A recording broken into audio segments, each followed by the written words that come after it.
네, 이제 이번 중간고사에 가장 커다란 아이템이 있다면 다이오드와 그다음에 트랜지스터가 되겠습니다. 트랜지스터에 대한 것은 뭐 충분히 지금까지 이제 공부를 많이 해왔었죠. 그래서 트랜지스터의 모델링을 하게 되면 크게 이제 라지 시그널 모델이라는 것과 스몰 시그널 모델이 나옵니다. 그래서 라지 시그널 모델은 이제 DC, 일반적으로는 DC인데 꼭 DC만은 아니에요. 시그널 자체가 크다고 하면, 그러니까 DC에 해당할 만큼 컨스턴트하게 움직일 정도로 크다고 하면 라지 시그널 모델이라고 하고, 그 다음에 이제 아주 극단적으로 작은 시그널이 들어와서 증폭이 될 때를 스몰 시그널 모델이라고 합니다. 그래서 이제 그때 나오는 것들이 가장 중요한 게 이제 게인, 볼티지 게인이라는 것과 인풋 임피던스, 아웃풋 임피던스에 대한 내용이죠. 인풋 임피던스와 아웃풋 임피던스, 그 다음에 볼티지 게인 다 전기회로하고 논리회로에서 많이 했던 것들이에요. 그래서 이제 뭐 인디펜던트한 소스들은 다 값을 0으로 만들어서 전압 같으면 소트를 시키고 전류는 오픈을 시킨다. 뭐 이런 것들 많이 했었죠. 그런 것들을만 주의를 하시면 아마 문제를 푸는 데는 그렇게 크게 어렵지는 않을 겁니다.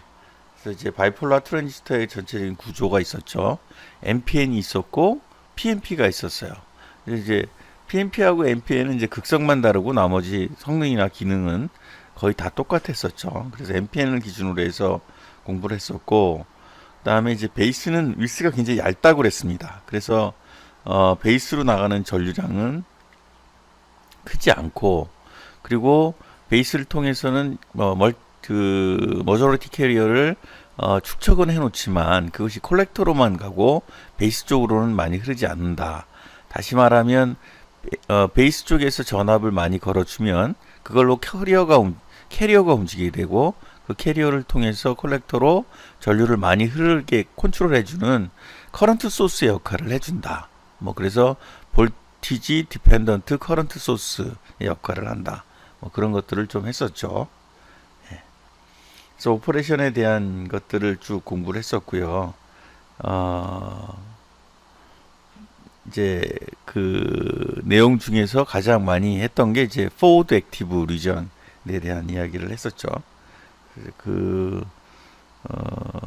내용들을 여러분들이 충분히 이해를 하고 있어야 될 것이고, 그다음에 이제 라지 시그널 모델에 대해서는 뭐 이렇게 어렵지 않습니다. 그죠? 그죠?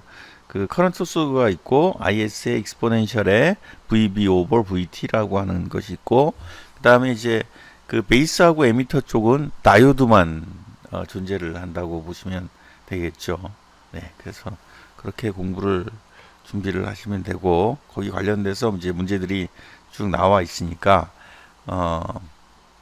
우리가 준비했던 내용들을 중심으로 해서 중간고사를 준비하시면 되겠습니다. 네, 그 다음에 이제 그 GM이라는 그 트랜스 컨덕턴스의 개념들이 나오게 되죠. GM은 이제 그 볼티지 디펜던스에 따라서 커런트가 얼마나 많이 흐르는지 그것들을 이제 어, 어, 개수화한 거죠. 그래서 GM은 IC 오버 VT로 나타내며 IC가 커지면 커질수록 커진다. 뭐 그런 내용들을 같이 공부를 했었습니다. 그리고 이제 스몰 시그널 모델은 가장 중요한 게 두 가지가 있었죠. 하나는 GM이라는 트랜스 컨덕턴스의 값하고, 그 다음에 알파이라고 하는 값들이 있어야겠죠. 그리고 GM과 알파이를 곱하면 베타 값이 나온다. 뭐 그런 얘기를 했었고요. 또 그런 그 베타 값들은 온도에 따라서도 또 IC에 따라서도 계속 변하기 때문에 그런 것들을 최소화시키기 위해서 에미터 제너레이션이라는 방법들을 통해서 커먼 에미터에다가 에미터 저항을 다는 거를 저희가 공부를 했었던 걸로 기억이 나요. 예. 그러면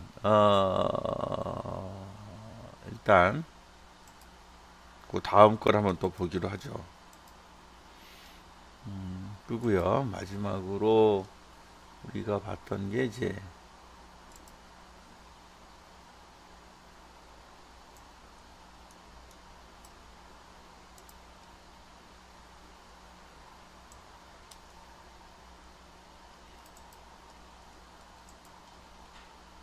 바이폴라 앰플리파이어죠. 그래서 결과적으로 앰플리파이어라고 하는 것은 작은 볼티지 신호를 커다란 볼티지 신호 또는 커다란 전류 신호로 바꿔주는 내용들에 대한 공부였습니다. 그래서 이제 바이폴라 트랜지스터에 대한 공부를 좀 했었고요.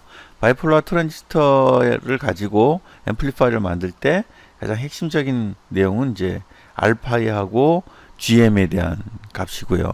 그걸 통해서 이제 그 했던 것이 볼티지 게인하고 인풋 임피던스, 아웃풋 임피던스를 계산하는 방법들을 공부를 했어요. 그죠?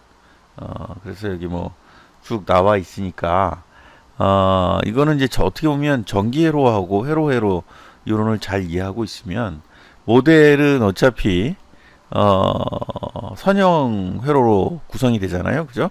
GM이라는 것 자체가 선형 컨스턴트이기 때문에 선형 회로로 전환만 하고 나면 그리고 계산하는 거는 그렇게 어렵지 않다라는 내용으로 쭉 공부를 했습니다. 네, 그럼 여기까지 리뷰를 했고 이제 시험에 나올 내용들을 조금 리뷰를 할게요. 시험에 나올 수 있는 리뷰. 네, 그러면 시험에 나올 만한 문제들을 중심으로 해서 한번 리뷰를 다시 리뷰를 하겠습니다.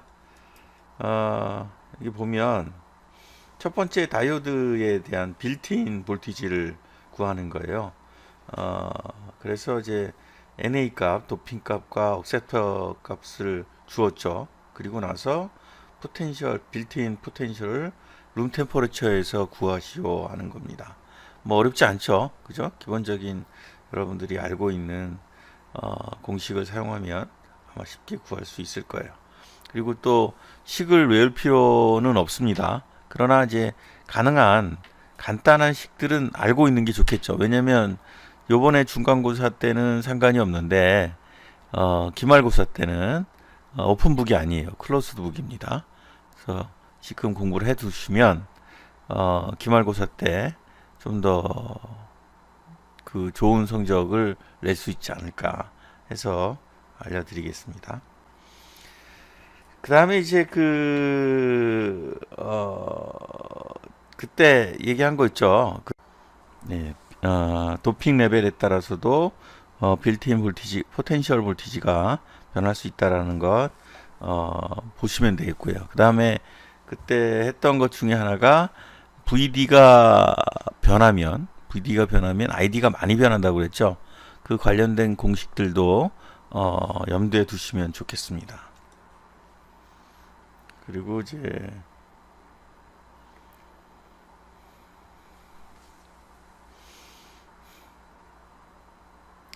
그 포워드 바이어스 커런트하고 그 다음에 이제 그 VD가 정해졌을 때 VD가 300mV, 800mV로 정해졌을 때 그때 당시에 이제 포워드 바이어스 커런트가 어떻게 변하는지 뭐 이런 것들을 이제 계산하는 것을 볼 수가 있죠.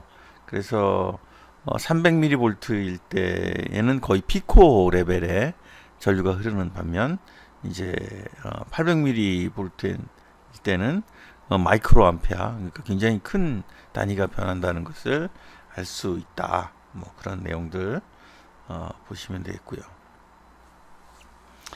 그리고 이제 본격적인 그 다이오드의 특성 곡선 ID하고 VD의 특성 곡선에 의해서 그 VD가 변하면 ID가 얼마나 변하는지 그 익스포넨셜에 의해서 변하기 때문에 큰 변화량이 있다는 거 그것도 한번 들여다 보시는 것이 좋겠죠. 지금 보여드리는 이 내용들은 그 올리지는 않겠습니다. 왜냐하면 문제를 올리게 되면 이게 또 유사하게 나오면 또 안 되니까 올리지는 않고 그냥 수업을 이렇게 찾아서 책과 그 다음에 교재와 내용을 찾아서 보시면 되겠어요. 그리고 이제 시그널을 그 100mA 플러스 마이너스 100mV로 제한시켰을 때 그때 이제 그 커런트의 그 양을 디자인하는 내용도 이제 나오고요. 그죠? 그리고 또 클리퍼, 또 클램퍼에 대한 얘기들도 좀 나오겠죠. 네, 나오고 있습니다. 그리고 그 다음에 이제 바이폴라 정션 트랜지스터에 대한 얘기가 나오는데 베타 값이 주어졌을 때 스몰 시그널 모델을 기반으로 해서 모델을 정의하고 스몰 시그널에서는 이제 알파이하고 GM을 정의하겠죠. 그리고 이제 얼리 이펙트라는 것이 있어서 RO까지 계산을 하는 방법들이 쭉 나와 있습니다. 아무래도 시험 문제의 난이도를 본다고 하면 바이폴라 트랜지스터가 조금 더 점수가 더 많이 배정이 되겠죠. 그러니까 시험 공부를 할 때도 물론 이제 그렇다고 해서 다이오드를 모르면 바이폴라 정션 트랜지스터를 이해할 수가 없으니까 공부를 하실 때 밸런스를 잘 맞춰서 준비하시기 바라겠습니다. 그리고 이제 포워드 액티브 리전에서의 조건들이 있었죠. 그죠? 포워드 액티브 리전은 베이스보다는 콜렉터의 전압이 MP인 경우에 높거나 같아야 된다는 거. 그래서 이제 그것에 관련해서 터미널 커런트들을 구하는 거 시험에 나올만 하겠죠. 그죠? IC, IB, IE 구하는 것들 좀 보시면 되겠고, 그러니까 트랜지스터는 크게 스몰 시그널 모델하고 라지 시그널 모델을 이해하고 거기에 맞춰서 볼티지 게인들 계산하는 방법, 그리고 인풋 임피던스, 아웃풋 임피던스를 계산하는 방법, 그리고 또 중요한 게 얼리 이펙트라고 해서 RO가 관계가 되죠. RO 계산하는 방법들을 여러분들이 좀 주의 깊게 보시면 되겠습니다.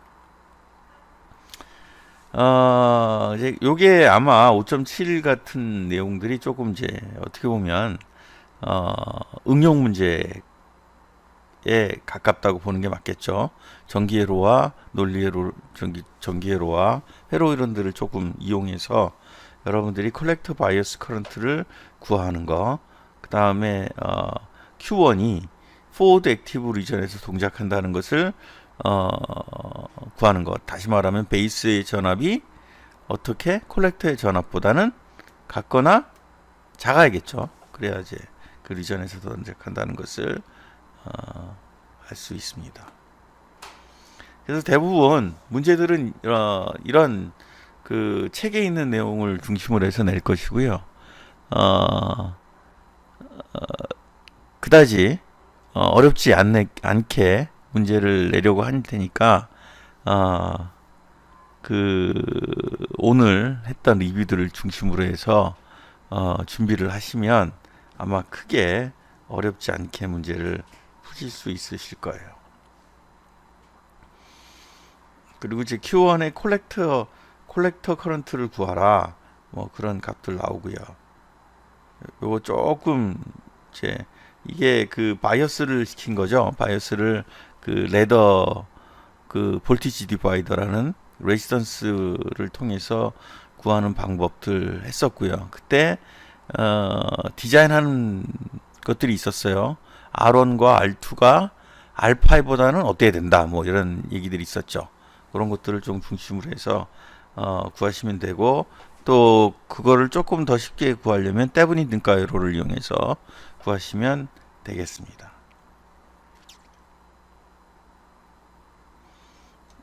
예, 그리고 이제 5-11 정도가 아마 낼 수 있는 그 가장 좀 어려운 문제겠죠. 디자인하는 문제. 그래서 디자인하는 문제들을 기본으로 해서 조금 준비를 해 두시면 아마 이것보다 어려운 문제는 나오지 않을 것이다. 5-11 정도에 있는 문제가 가장 어려운 문제에 해당한다라는 그 정도의 이야기를 하면서 오늘 수업을 마치도록 하겠습니다. 자, 다들 이렇게 너무 어렵게 생각하지 마시고요. 중간고사의 내용은 가능한 리뷰 내용에서 나올 것이다 라는 것을 기반으로 해서 문제를 준비하시면 그게 크게 많이 어렵지는 않을 겁니다. 네, 수고하셨고 다음 주 화요일 날 시험 잘 보시기 바라겠습니다. 감사합니다.